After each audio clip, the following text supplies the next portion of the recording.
Hey everyone, how you doing today? Recently, I've heard some discussion regarding people's feelings towards virtual church services versus in-person church services. And I think the virtual church services really took off for most churches when the pandemic hit and when shutdown happened. My feelings personally towards virtual church versus in-person service is that growing up in the church, we were always taught that you're supposed to actually go to church in person, which up until the pandemic, most everyone did.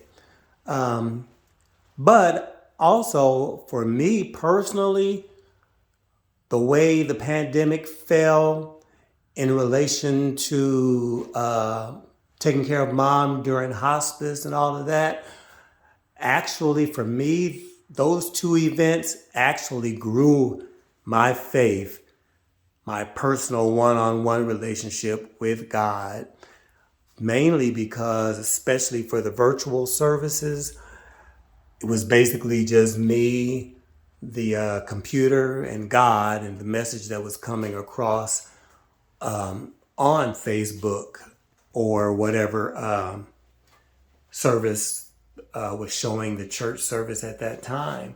And so for me, don't get me wrong, I still do believe that as Christians, we are supposed to actually go to church in person when we can't, because there is a different feeling when you're there in person with everything live and with other brothers and sisters in Christ.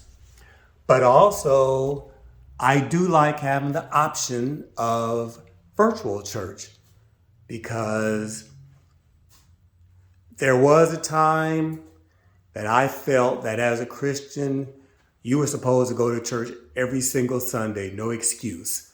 And if you didn't go for whatever reason, you were just making an excuse. And I think in a subconscious part of my brain, I was kind of putting myself on a pedestal above others because basically, unless a blizzard hit and we couldn't get out the house, mom and I were at church. But with my personal one-on-one growth and relationship with Christ and God now, I don't necessarily feel that now. I did make a commitment to go back to church in person once everything kind of got back to normal. But for me personally, I committed myself to 3 Sundays a month. And that's usually the first, second, and third. The fourth Sunday, right or wrong, I'm staying home and watching church virtually. That's just me. I like having the option. I'm grown, so that's what I can do. And also another point is, for a lot of churches who didn't have the option of going virtual when the pandemic hit, most of them may not even still be existing. So, there's good and bad in everything. And I do believe that technology has good and bad. But the good thing about technology is during the pandemic, those churches that were able to go virtual were still able to carry out the ministry that God had put in their churches. So anyway, that's how I feel. And thanks for listening. Have a wonderful, blessed day. Talk to you again soon. Bye.